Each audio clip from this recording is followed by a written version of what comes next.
We grow up thinking the ultimate flex is the pink slip, owning it, paying cash, no payments, no debt, just pure ownership.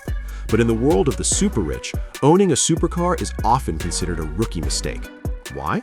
Because owning a depreciating asset that costs $50,000 just to keep on the road isn't a flex, it's a financial liability. Today, we are breaking down the math of why the smartest celebrities from Kevin Hart to tech CEOs are renting and leasing their fleets, and why buying a Bugatti might be the dumbest thing you can do with $1 million. Let's talk about the silent killer, depreciation. Let's say you buy a brand new McLaren 720S for $300,000.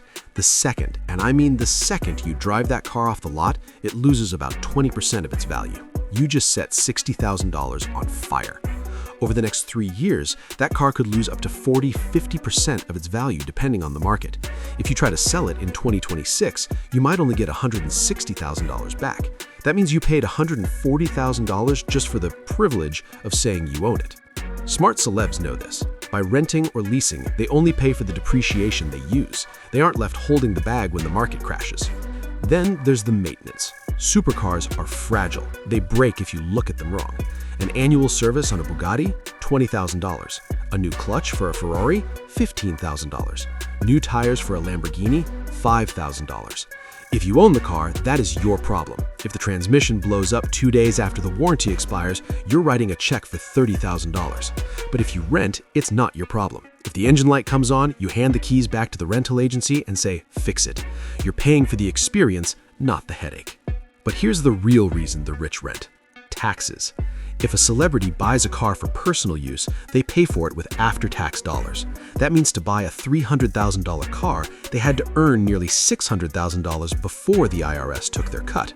However, if they lease or rent the car through their production company or business for image consulting, transportation, or video shoots, that monthly payment becomes a tax-deductible business expense. Instead of a liability, the car becomes a tool to lower their tax bill. They're literally driving the car to save money on taxes. It's the ultimate loophole. Why tie up $300,000 of cash in a hunk of metal when you can use that money to invest in real estate or stocks and just pay a monthly fee to drive the car? Finally, there's the boredom factor. Rich people get bored fast. The thrill of a new Ferrari wears off in about 3 months. If you own it, you now have to list it, deal with brokers, pay consignment fees, usually 5 to 10%, and wait for a buyer. It's a hassle. If you rent or do a short-term lease, you drive the Ferrari for summer. In winter, you swap it for a G-Wagon. In spring, you grab a convertible Bentley.